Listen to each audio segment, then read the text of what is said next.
যে সেখানের আর কোনো অবস্থা পুলিশের নেই, আলাদা করে কোনো অস্তিত্ব নেই।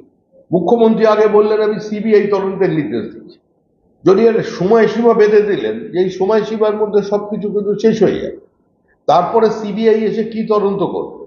তিনি একসঙ্গে সাকসেস রেটের কথা তুললেন। পশ্চিমবঙ্গের ক্ষেত্রে মহিলাদের বিরুদ্ধে অপরাধে সাকসেস রেট হচ্ছে 2.5%, আর পাশে যদি আমরা উত্তরপ্রদেশকে রাখি, সেই উত্তরপ্রদেশে মানে মহিলাদের বিরুদ্ধে অপরাধ এবং সেক্ষেত্রে শাস্তির পরিমাণ যে পরিমাপ আছে তার যদি আমরা শতকরা হিসাব দেখি, সেটা হচ্ছে প্রায় 70% বেশি। তো এই অপ্রাসঙ্গিক বক্তব্যের কোনো প্রয়োজন ছিল না। অন্তত স্বরাষ্ট্রমন্ত্রী কিংবা স্বাস্থ্যমন্ত্রী দুজনের মানে কেউ তো একজন পদত্যাগ করুন, কেউ তো দায় নিন। হয় স্বরাষ্ট্রমন্ত্রী আইন শৃঙ্খলা হিসেবে চূড়ান্ত ব্যর্থ হিসেবে সেই মন্ত্রক থেকে তিনি পদত্যাগ করুন, না হলে স্বাস্থ্যমন্ত্রী হিসেবে চূড়ান্ত ব্যর্থ তার জন্য পদত্যাগ করুন। সন্দীপ ঘোষ তিনি বলে দিলেন পদত্যাগের সঙ্গে সঙ্গে যে এখানে একটা ঘুঘুর বাসা ছিল, আমাকে অনেক বিরোধিতার সম্মুখীন হতে হয়েছে। তাহলে একজন দায়িত্বশীল চিকিৎসক, একজন সরকারি আধিকারিক হয়ে তিনি যখন নির্দিষ্ট করে একটি ইনস্টিটিউশনের একদম সর্বোচ্চ পদে থেকে এই বিবৃতি দিচ্ছেন, ঘুঘুর বাসাটা কে বানিয়েছে, কেন ঘুঘুর বাসা, আজকে কথা মানুষের সামনে তাকে বলতে হবে। যখন আর.জি. কর কলেজে দুই তৃণমূল অনুগামী চিকিৎসক গোষ্ঠীর মধ্যে প্রবল দ্বন্দ্ব, তখন কোন এক অজ্ঞাত কারণে ওই সন্দীপ ঘোষকে নিয়ে এসে তাদের মাথার উপরে বসানো হয়েছিল কার আশীর্বাদে, কার অনুপ্রেরণায়।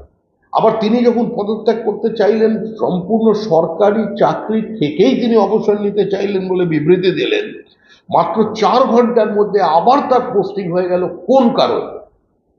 কাকে তুষ্ট করবার জন্য? কোন সত্যকে ধামাচাপা দেবার জন্য? এটা কি তার মুখ বন্ধ করবার জন্য করা হলো, না প্রকৃত সত্য থেকে অর্ধ সত্যের দিকে নিয়ে যাওয়ার জন্য একটা দুর্বল প্রচেষ্টা করা হলো?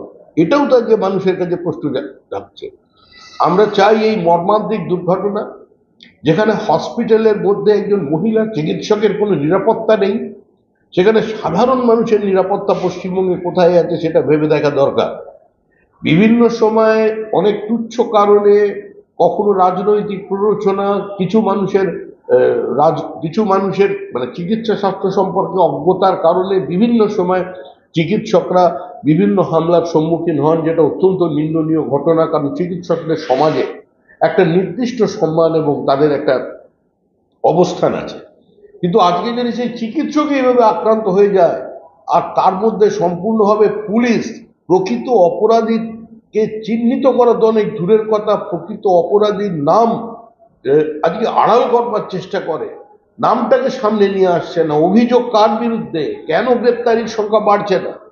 আজকে সারা পশ্চিমবঙ্গ জুড়ে যখন সমস্ত ব্যবস্থা উত্তাল হয়েছে, দেশের বিভিন্ন জায়গায় যখন এই ঘটনার প্রতিবাদ চলছে, তখন কার্যত পশ্চিমবঙ্গের পুলিশের ভূমিকা কি এটা মানুষের জানা।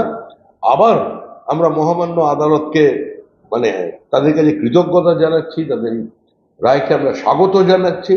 কারণ এখনো মানুষ কেন্দ্রীয় তদন্তকারী সংস্থার উপরে ভরসা রাখে। তদন্তের দীর্ঘসূত্রিতা বা প্রলম্বিত আইনি ব্যবস্থার কারণে মানুষ হয়তো বিচার পেতে দেরি হতে পারে, কিন্তু আমরা আস্থা রাখছি অন্তত এই ঘটনার ক্ষেত্রে প্রকৃত অপরাধীরা সামনে আসে।